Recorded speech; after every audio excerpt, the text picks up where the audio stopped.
పాపఫలాన్ని అనుసరించి నేను కుష్ఠరోగ పీడితుణ్ణి కాబోతున్నాను. కుంటితనము, గ్రుడ్డితనము ఇవన్నీ వస్తాయి. ఇవన్నీ 21 సంవత్సరముల పాటు అనుభవించవలసినవి. ఇవన్నీ పూర్వజన్మ సంచితాలు. ఇన్ని సంవత్సరములు సేవ చెయ్యాలి అన్నాడు. అప్పుడు దీపకుడు, గురుత్తమ, తప్పకుండా చేస్తాను. కానీ నాదొక సందేహం. ఆ పాపాన్ని మీరే అనుభవించాలా? నాకు సంక్రమింపజేయండి. అది నేను అనుభవిస్తాను. మీరు నిరాటంకంగా తపస్సు చేసుకోవచ్చు అన్నాడు. అప్పుడు వేదధర్ముడు, నాయన, ఎవరి పాపాలు వారు అనుభవించవలసినదే. పాపఫలాలు కర్తలకే చెందుతాయి తప్ప శిష్యునికో, పుత్రునికో లేదా ఇంకొకరికో పులుముదామని అనుకుంటే అంటుకోవు.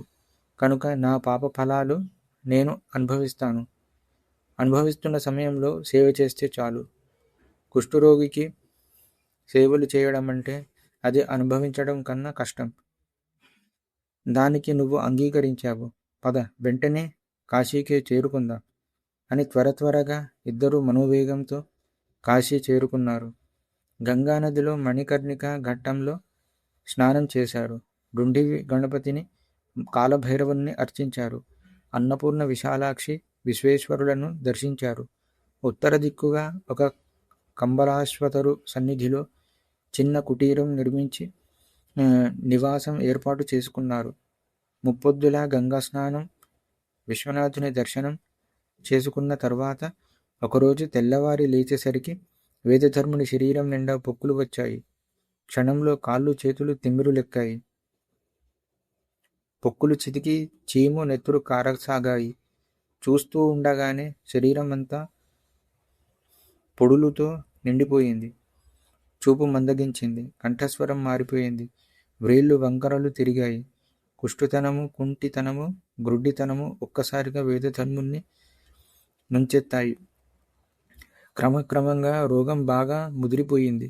నిలబడలేకపోతున్నాడు, కూర్చోలేకపోతున్నాడు, పడుకోలేకపోతున్నాడు. అసలు కదలలేని స్థితి వచ్చింది. అన్నీ మంచంలోనే భరించలేని దుర్వాసన. దీనికి తోడు కాశీలోని ఈగలన్నీ అతని చుట్టూ ముట్టాయి.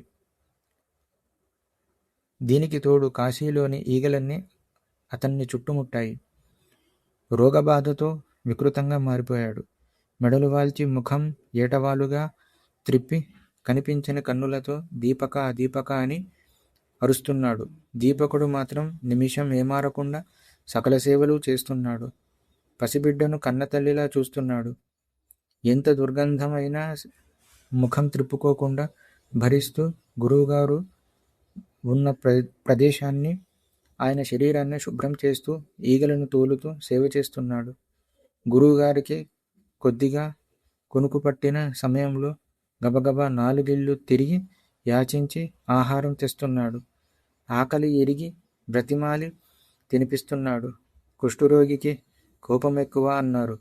వేదధర్ముడు నిష్కారణంగా దీపకుణ్ణి తిట్టిపోస్తున్నాడు.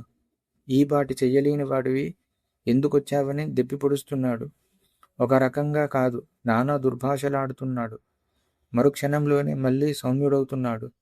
నాయన దీపక, తండ్రి దీపక అని బుజ్జగిస్తున్నాడు. నిన్ను బాధ పెడుతున్నానురా అని విలపిస్తున్నాడు. మళ్ళీ అంతలోనే అనరాని మాటలతో తిట్టిపోస్తున్నాడు. దీపకుడు మాత్రం అన్నింటికీ ఓర్చుకొని చెరగని చిరునవ్వుతో నిగ్రహంతో సేవ చేస్తున్నాడు. గురువులోనే విశ్వనాథుణ్ణి, కాశీలోని దేవతలందరినీ గురువులోనే చూస్తూ సేవిస్తున్నాడు. తగినంత దొరికింది గురువుకి సరిపోక పస్తులుంటూ సేవించుకుంటున్నాడు. ఏ నిమిషాన గురువు గారికి ఏ అవసరముంటుందోనని మంచం ప్రక్కనే ఉండి రేయింబవళ్ళు మెలకువగా కూర్చుంటున్నాడు. కాశీకి వచ్చింది మొదలు కంటి నిండా నిద్రపోయిన రోజే లేదు, కడుపు నిండా తిన్న రోజు లేదు. అయినా గురుసేవ చేస్తున్నాననే తృప్తి అతన్ని నిలబెడుతోంది. లభించబోయే ముక్తి అతన్ని నడిపిస్తుంది. రోజులు, వారాలు, నెలలు, సంవత్సరాలు గడుస్తున్నాయి. ఒకరోజు తెల్లవారుజామున దీపకుడు గంగానదికి వెళ్ళి తాను స్నానం చేసి యథావిధిగా గురువుగారి శరీరాన్ని శుభ్రం చేయడానికి అవసరమైన గంగా జలాన్ని కడువకెత్తుకొని గురువుగారు లేచారేమోననుకొని వడివడిగా కుటీరంలోకి వస్తున్నాడు. ఇంతలో కుటీరానికి చేరువలో దీపకుని ఎదుట కాశీ విశ్వనాథుడు దర్శనమిచ్చాడు. నువ్వు చేస్తున్న గురుసేవకు ధర్మనిష్టకు సంతసించాను. ఏదైనా వరం కోరుకో అన్నాడు విశ్వనాథుడు. దీపకుడు సంభ్రమాశ్చర్యములతో సాష్టాంగపడి విశ్వనాథుని సేవించి స్తుతించాడు. బ్రహ్మర్షులకు కూడా దక్కని నీ దర్శన భాగ్యం దక్కింది. నాకు వరం కూడా ఇస్తానంటున్నావు. ఆనంద పారవశ్యంలో ఉన్నాను. ఏమని అడగాలో కూడా తెలియడం లేదు. ఓ నిమిషం ఆగు. కుటీరంలోకి వెళ్ళి గురువుగారిని అడిగి వస్తాను అంటూ కుటీరంలోకి ప్రవేశించాడు. గురుదేవా, శివుడు ప్రత్యక్షమైనాడు. వరం కూడా ఇస్తానంటున్నాడు. గురు శుశ్రూషకు సంతోషించాడట. మీరు అనుమతి ఇస్తే మీ కుష్ఠుత్వము అంధత్వము అన్ని పోయేటట్లుగా వరం అడుగుతాను. అడగమంటారా అన్నాడు. అప్పుడు వేదధర్ముడు గంభీర స్వరంతో, నాయన దీపక, శివుడంతటి వాడు ప్రత్యక్షమై వరం కోరుకోమంటే ఇంతకంటే అడగడానికి నీకు ఇంకేమీ దొరకలేదా? ఐహిక విషయముల అడగవలసింది. పైగా నా రోగం నా పాపఫలం అని అనుభవించడం తప్ప వేరొక గత్యంతరం లేదని ఎన్నోసార్లు చెప్పాను అన్నాడు. వేదధర్ముడి మాటల్లో విసుగుని గుర్తించాడు దీపకుడు. కుటీరం వెలుపలికి వచ్చి శివునికి నమస్కరించి, అష్టమూర్తి, నీ వాత్సల్యానికి ధన్యవాదములు.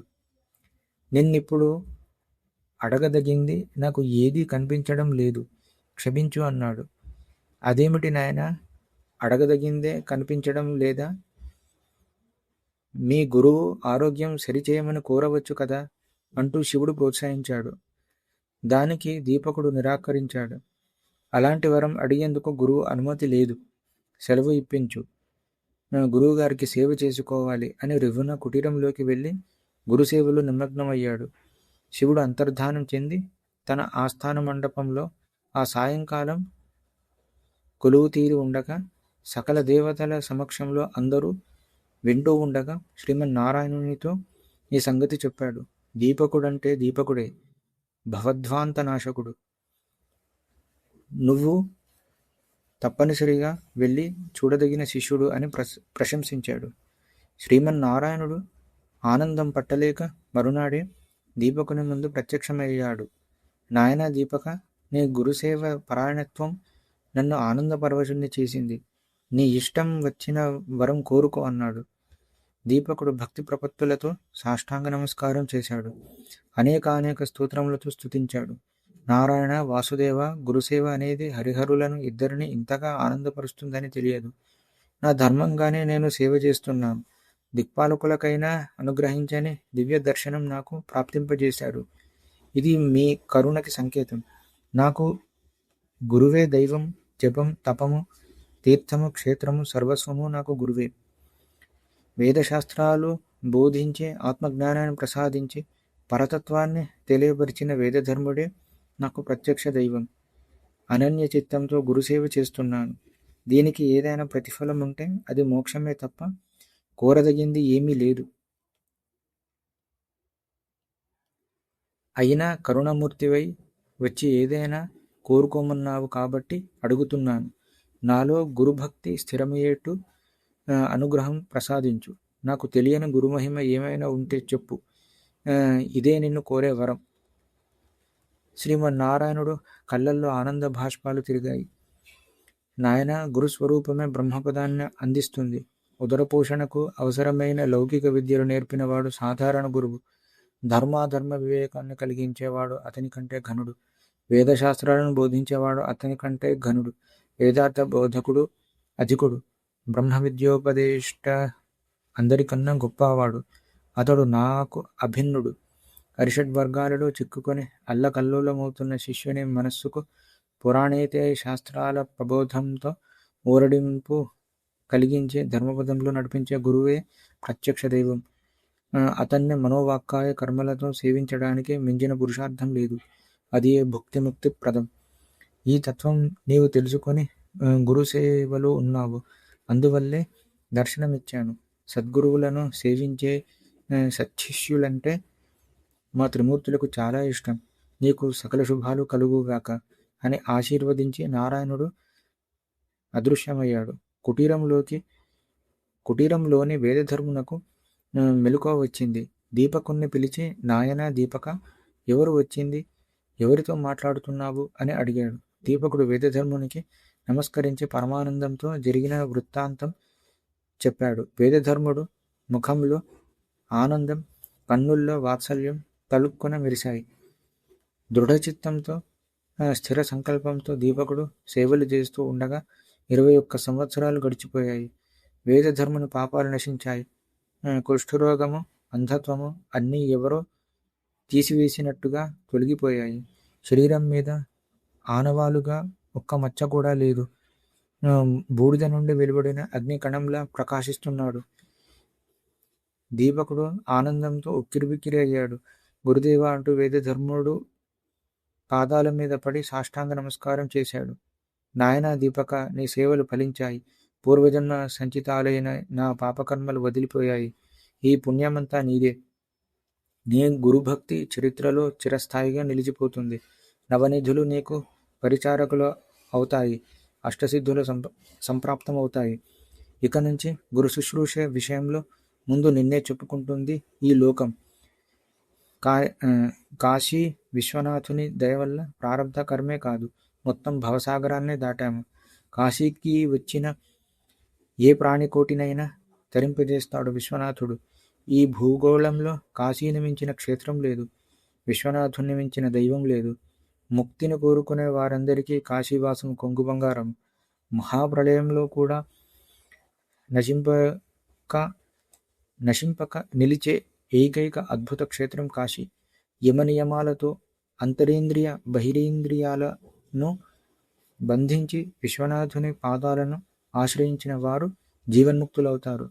కాశీలో నివసిస్తూ గంగానది, కాలభైరవుడు, టుంఠి విఘ్నేశ్వరుడు, దండపాణి, విశాలాక్షి, విశ్వనాథుడు ఆరుగురిని సేవించే వారిని షడంగయోగులు అంటారు. ఎక్కడెక్కడో నివసిస్తూ యమ నియమ, ప్రాణాయామ, ఆసన, ప్రత్యాహార, ధ్యాన, ధారణ, సమాధులను అవలంబించే అష్టాంగ యోగుల కన్నా వీరు పుణ్యాత్ములు. కాబట్టి దీపక, మనం కాశీలోనే ఉండిపోదాం. 21 సంవత్సరములు విసుగు విరామం లేకుండా నిద్రాహారాలకు దూరమై నాకు సేవలు చేశావు. నా అంతరంగము ఆనందమయమయ్యింది. సాక్షాత్తు విశ్వనాథుడు నారాయణుడు ప్రత్యక్షమై వరాలు కోరుకోమన్నా నిశ్చల గురుభక్తిని మాత్రమే కోరుకున్నావు. అలాంటి నీకు ఇవ్వదగింది, చెప్పదగింది ఏమున్నది అని ఆనందంతో, సంతోషంతో పలికాడు వేదధర్ముడు. దీపకుడు సాష్టాంగ నమస్కారం చేసి లేచి నిలబడి చేతులు జోడించి కన్నీరు కారుస్తూ, మహాతపస్వి, బ్రహ్మతేజస్వి అయిన మీరు మీ అనుగ్రహానికి పాత్రుడనయ్యాను. నాకు అన్నీ లభించినట్లే. అణిమాది సిద్ధులు, చతుర్వేద పురుషార్థాలు మీ సేవతోనే దొరికాయి. నాకు మీ పాద సేవ కన్నా ఇది అన్నీ ఎక్కువ అనిపించడం లేదు. నిన్ను సేవించడం తప్ప ఇహపరాలలో నేను కోరదగింది ఏమీ లేదు. నా జ్ఞానేంద్రియాలు, కర్మేంద్రియాలు మరిక దేని జోలికి పోవడం లేదు. ఇది సత్యం. అయినా ప్రసన్నుడవై ఉన్నావు కనుక చాలా కాలంగా నా మనస్సులో ఉండిపోయిన కోరిక ఒకటి ఉంది. ఇంతకు ముందు ఒకసారి అడిగితే తరువాత చూద్దామన్నారు. అప్పటి నుండి ఎదురు చూస్తున్నాను. ఇప్పుడు అవకాశం ఇచ్చారు కనుక దత్తాత్రేయుడి చరిత్రను మీ ముఖత వినాలని నా కోరిక. గురుదేవ, దత్తుడు ఎవరు? ఎవరి అవతారం? ఆయన రూపం, ఆయన చరిత్ర, ఆయన మహిమ, ఆయన్ను ఉపాసించవలసిన విధానం, ఉపాసించి తరించిన భక్తుల కథలు ఇవన్నీ తెలుసుకోవాలని ఉంది. ఆయన దయలేనిదే యోగసిద్ధులు కలుగవు అంటారు. ఆయన వర్ణాశ్రమ ధర్మాలకి అతీతుడు అంటారు. అనసూయ, అత్రి మహామునుల బిడ్డడు అంటారు. త్రిమూర్తి స్వరూపుడు అంటారు. చిత్ర విచిత్రమైన లీలలు చేస్తారు అంటారు. జ్ఞానం యొక్క పరిపూర్ణ రూపమే ఆయన అంటారు. దయచేసి వీటిని వివరంగా తెలియజెప్తే అదే వరంగా ఆనందిస్తాను అని దీపకుడు అన్నాడు. ఇది భాగం సమాప్తం. స్వస్తి. శ్రీ గురు దత్తాత్రేయ చరణారవిందార్పణమస్తు.